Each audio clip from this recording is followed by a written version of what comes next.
প্রকাশনী থেকে একটা বই কিনছি, বইটা হচ্ছে ক্ষমা করবো না। বইটা লিখেছেন নুরুজ্জামান কাফি।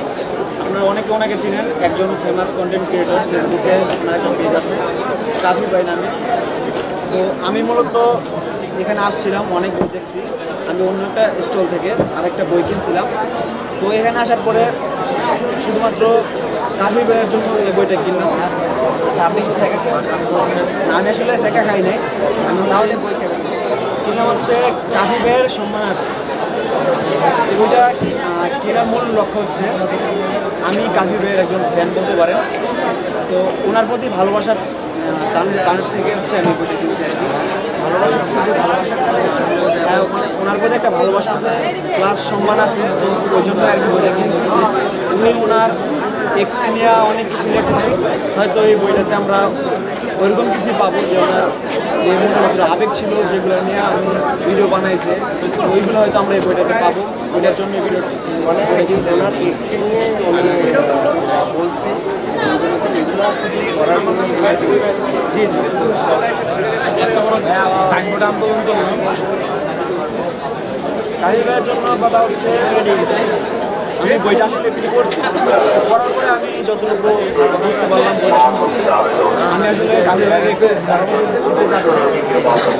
একটা বই লেখার মানে আগে অনেক প্রিপারেশন নিতে হয়। আপনি হচ্ছে মানে একটা বই লিখবেন, কিন্তু অজগরভাবে আপনি ছন্দ লিখে দেবেন, তাহলে এবার হয়তো বইটাতে আপনি পারেন না। তবে আমি কাফি ভাইকে রিকোয়েস্ট করবো, নেক্সট বই লেখার সময় আপনার বক্তব্যকে খুশি করার জন্য অন্তত সময় নেবেন। কারণ একটা বই লিখে আপনি এটা মার্কেট ছাড়তেছেন, আপনি তো খুশি করতেছেন। এই বইটার জন্য আপনার হচ্ছে মানুষের ক্রিটিক সহ্য করতে হবে। তো সেটাকে যদি আপনি উপেক্ষা করতে চান, সেজন্য আপনাকে সময় নিয়ে বই লিখতে হবে, যাতে বইটাতে আপনি ভালো কিছু দিতে পারেন, যাতে যারা বইটা পড়ে তারা বইটা থেকে মানে পড়ার পরে বুঝতে পারে যে আপনি এখানে কিছু মেসেজ দিয়েছেন। তো এই বইটা আমি মানে তেমন করি না, সারাংশ কিছু পড়ছি, সেখান থেকে বুঝতে পারছি।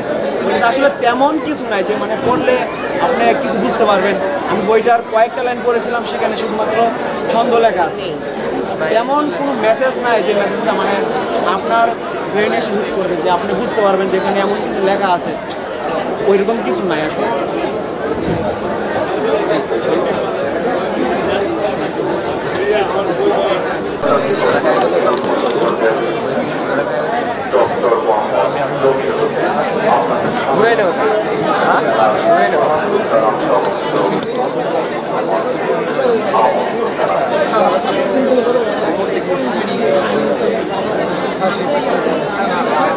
আলো ঠিকানা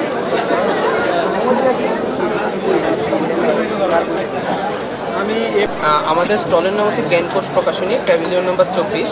তো এবার হচ্ছে আমাদের যে নতুন বই আসছে, মানে আমাদের বেশ কিছু নতুন বই আসছে, বিশেষ করে 24-এর গণঅভ্যুত্থানকে নিয়ে লেখা আমাদের বেশ কিছু বই আসছে, যেমন ট্রেন টু ঢাকা আসছে। এটা সারও রেসপন্স খুবই ভালো, সারও দেখতেছে এখানে। এছাড়া আমাদের সবচেয়ে মোস্ট সেলিং বইগুলোর মধ্যে আছে হচ্ছে দ্য সাইলেন্ট কিলার 2। এটা হচ্ছে অ্যাকশন থ্রিলার, একটা অ্যাকশন থ্রিলার জনরার বই। এটা বাংলাদেশি বই হিসেবে